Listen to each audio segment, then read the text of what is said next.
Feeling. Bro, listen, I'm gassed. To all the man them that were talking, man them were talking smack in it. But look at you now, fam. Look at us, fam. Right now, you can, I don't want to, listen, no inquest needed right now because there's a few things to talk about. But we did it, innit? Everyone else, sit down, bro. Right now, you're looking at someone, we're marching on. We're marching on. Man said that, is Ollie good enough? Well, look what he's done in it. Certain man has said, raw. If listen, even you go like Rance, Rance said, listen, if Ollie finishes in top three, he's gonna sing Ollie at the Wall instrumental, bruv. He needs to sing that song, fam. Man has to send him these images, fam, because man needs. There's still a chance we could take that Europa League now. We can rest up and put some real icing on the cake. So, but what this means is massive. Today was huge for United because, you know what, today our forward line is not performing. It's not clicking. We all know it isn't. You said then, forget about performances. But what we needed today, and we moaned about it against Southampton, was we needed our defence today. And you know what? I was never really worried against Leicester. And it's big kudos to the likes of Victor Lindelof and then Matic in the second half for standing up, because we got off to a shaky start. It was some bad moments. We lost the ball later on, but just get over the line, and they've done it. How big is that for this crop of players' confidence going forward?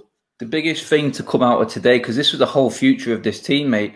I said it with Mark. I think he agreed with me on the Sunday show last year. I feared for the life of me of this team if they didn't get over the line with this, because to fail again and then where their heads would be at next summer, you could easily see some of the players thinking elsewhere straight after if we didn't get through into this top four. But you know what? The mentality now, they've got over that final hurdle.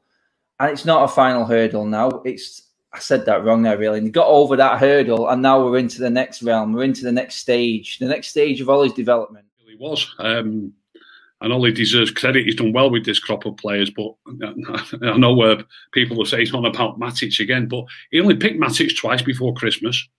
Do you know what I mean? He was there to play. He was there. He just didn't fancy him. You know, and I've had this with Mark, and Mark says he wasn't playing well. He just wasn't playing, Flex. There's no two ways about it. He wasn't picking him. We'd have had, I don't know, another 6 or 8 points on the board if he'd have picked Matic before. Well, I was going to say, always laugh at me. Matic is more important than Bruno and Pogba. If we have to play one of those two, we need a McTominay or maybe Fred. It's still got to be Matic.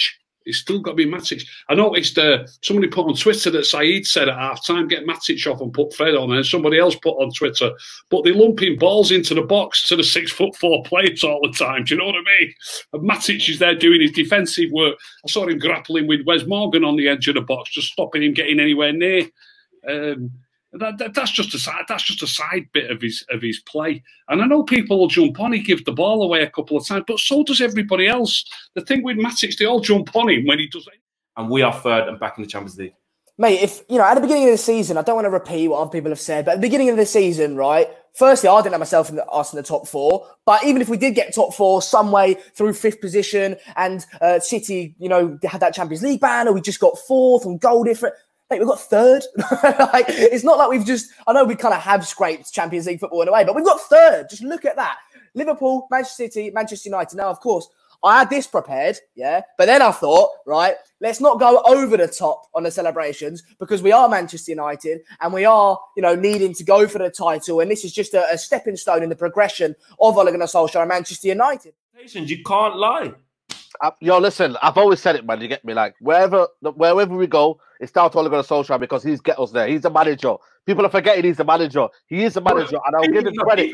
I'll give him credit. Listen, I've always said it. I will give him credit. He's forgetting is him. Listen, credit. I always said it. Credit where it's due. Fair play to Ole. He's got the Man United to 3rd place. I understand that, but I'm gonna say to Man United as a whole, congratulations, mate. We are buzzing. We're back in the big time. We're back where we belong. Man United should always, I don't care if I'm arrogant about it, Man United should always be in the Champions League. It was a bit, you know what I mean, lethargic in terms of we had no energy. But you know what? They hung in there. And that's what I love about him. They hung in there. Didn't they? They kept the concentration. First half was stopping, but second half, mate, I cannot fault anyone, mate. I really cannot fault anyone. Lindelof, mate, I don't know what he drank last night. I don't know what he ate in the morning, yeah. But Berezi came back today. You get me? I told you about Berezi, Lindelof. You're such a prat, do you know that? You are such Listen, man, Baresi and Lindelof came back today. You know what, man?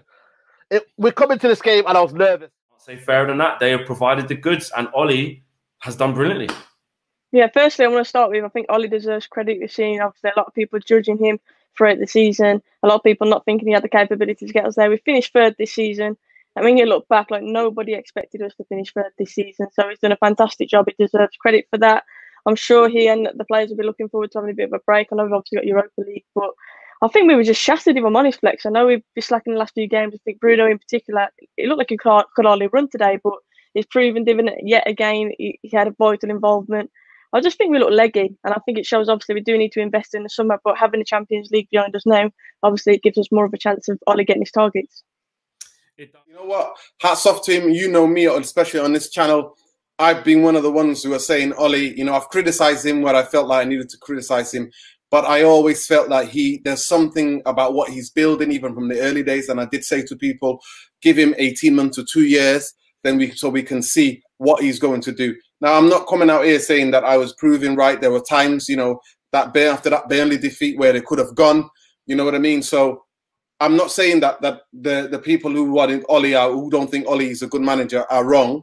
It's just it's a game of opinions. You know what I mean? Football is a game of opinions.